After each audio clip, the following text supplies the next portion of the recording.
Pagi Bu Bidan. Selamat pagi Mbak, silakan masuk Mbak. Mari Mbak, silakan duduk. Halo Mbak, selamat pagi. Oke, sebelumnya perkenalkan di sini nama saya Bidan Intan. Saya bidan yang bertugas di PMB pada hari ini. Sebelumnya ada yang bisa saya bantu Mbak?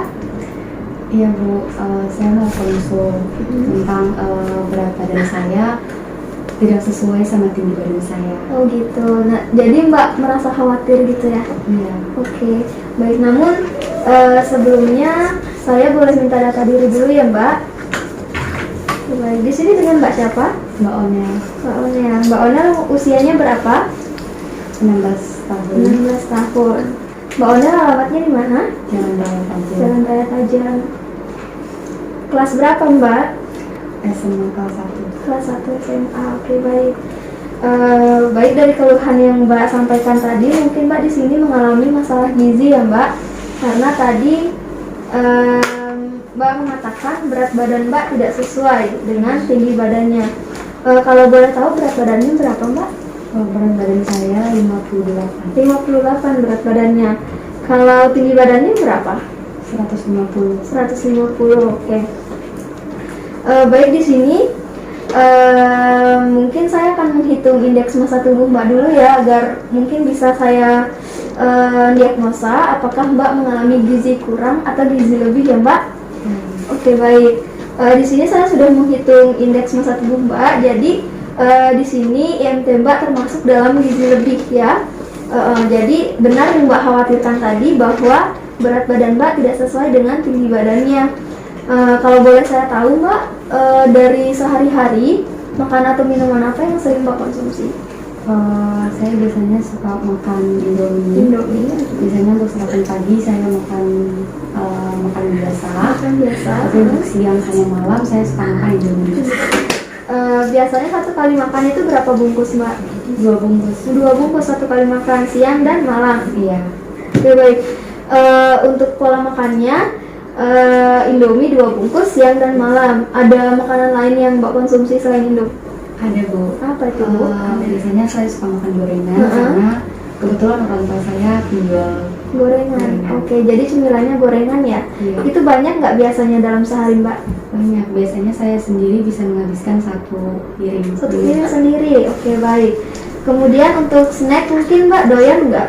Doyan ngemil? Doyan banget. Ciki-ciki itu Mbak ya? Iya. Oke, makanan ringan. Kemudian Mbak suka makan sayur nggak? Saya suka. Suka sayur. Iya. Berarti tidak milih-milih makanan ya Mbak? Iya. Oke, baik. Terima kasih ya Mbak atas informasinya.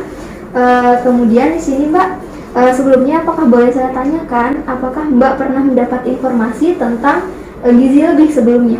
Iya Bu. Kalau udah pernah, boleh Mbak ceritakan sedikit tentang apa yang Mbak sudah dapatkan? Iya, waktu di sekolah pernah dilakukan sosialisasi. Terus dikatakan bahwa jika berat badan lebih dari berat badan tidak sesuai dengan tinggi badan, maka itu kelebihan gizi. Makanya saya konsul. Nggak sesuai berarti ya Mbak ya. Oke, baik, terima kasih. Nah, di sini Mbak saya akan memberitahukan informasi tentang kebutuhan kalori yang sesuai dengan usia. Tadi usianya Mbak 16 tahun ya? Oke, baik, karena usianya Mbak 16 tahun, di sini berarti Mbak membutuhkan kalori sebesar 2100 kilokalori. Jadi setiap makanannya Mbak itu diusahakan agar memenuhi kalori yang sudah ada atau yang sudah ditentukan ya Mbak, agar nanti tidak kelebihan dan tidak kekurangan. Kemudian di sini saya akan memberikan informasi Mbak tentang pengertian, penyebab, dan akibat dari kelebihan gizi. Jadi, gizi lebih adalah suatu kondisi yang diakibatkan oleh asupan energi yang melebihi kebutuhan tubuh. Kemudian, kelebihan energi tersebut akan disimpan dalam tubuh sebagai cadangan energi dalam bentuk lemak sehingga mengakibatkan seseorang menjadi gemuk. Jadi Mbak di sini merasa berat badannya lebih ya? Oke, baik, terima kasih. Kemudian Mbak, untuk faktor utama penyebab gizi lebih adalah aktivitas fisik yang kurang, kemudian perubahan gaya hidup, serta pola makan yang tinggi lemak dan rendah serat. Tadi Mbak suka makan Indomie, itu lemaknya tinggi ya Mbak? Kemudian gizinya juga kurang kalau dalam Indomie. Kemudian untuk aktivitas fisik bagaimana Mbak? Sering olahraga atau tidak? Tidak sih. Tidak pernah. Ini sekolahnya online atau offline Mbak? Online. Secara online, jadi kebanyakan di rumah ya Mbak, tidak ada aktivitas fisik. Oke baik, terima kasih. Kemudian di sini juga akibat buruk dari gizi lebih adalah berisiko untuk mengalami penyakit seperti penyakit jantung, diabetes ataupun obesitas ya Mbak. Di sini juga Mbak bisa mulai untuk mengatur pola makan untuk mengatasi gizi lebih Mbak. Di sini yang pertama saya bisa sampaikan untuk mengatur pola makan yang sehat dan seimbang ya Mbak ya. Atur frekuensinya, atur porsi makannya, jangan terlalu lebih dan jangan kurang. Kemudian banyak makan sayuran dan buah-buahan ya Mbak. Tadi kebetulan Mbak juga nggak pilih-pilih makanan, jadi sekarang bisa dipersempit ya Mbak itunya makanan yang akan Mbak konsumsi. Jangan terlalu banyak makan Indomie seperti kebiasaan yang Mbak sudah lakukan. Hindari minuman yang beralkohol yang merupakan sumber kalori dan berpotensi menimbulkan gangguan kesehatan ya Mbak ya. Kemudian di sini untuk menambah aktivitas fisik masuk olahraga rutin bisa 3 kali dalam seminggu. Di sini Mbak boleh bisa lari pagi, kalau misalnya pagi-pagi baru bangun bisa jogging ya Mbak ya, atau olahraga yang lain yang bisa Mbak lakukan di rumah. Mungkin Mbak dari yang sudah saya jelaskan, mungkin Mbak bisa mengambil keputusan dan mengambil solusi yang tepat bagi masalah yang Mbak sudah hadapi.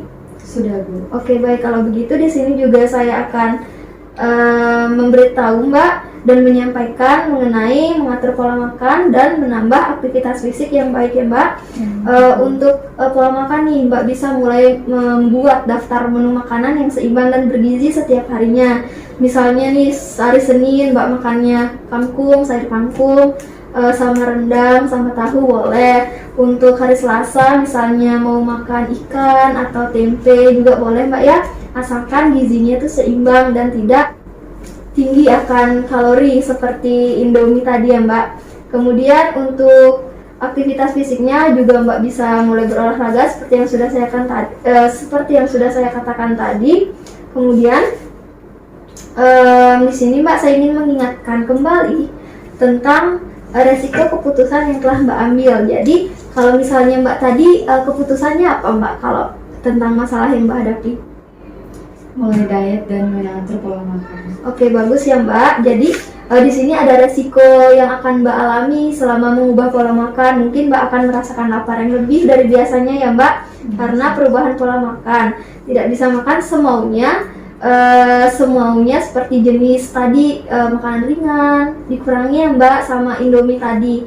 Kemudian badan akan merasa lebih lelah karena olahraga. Nah tadi kan Mbaknya sebelumnya nggak pernah olahraga, karena Mbak akan berolahraga untuk beraktivitas fisik ya Mbak, mungkin akan mengalami rasa lelah yang seperti tidak biasanya. Kemudian Mbak jika tidak ada perubahan atau misalnya ada perubahan, Mbak boleh kembali menemui saya untuk melakukan konsultasi kembali mengenai gizi ya Mbak. Oke baik.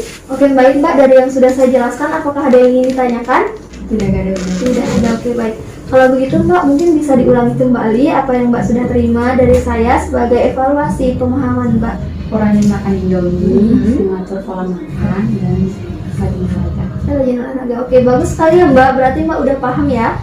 Oke, kemudian saya akan menyimpulkan kembali tentang konseling yang sudah kita lakukan tadi. Jadi gizi lebih itu buruk untuk kesehatan ya Mbak. Kemudian untuk mengurangi gizi lebih ini mungkin Mbak mulai sekarang bisa mengatur atau membuat jadwal pola makan ya Mbak dari hari Senin sampai hari Sabtu agar gizi Mbak boleh mulai seimbang lagi. Kemudian aktivitas fisik juga perlu ya Mbak, seperti berolahraga ringan atau sebagainya yang menurut Mbak nyaman aja.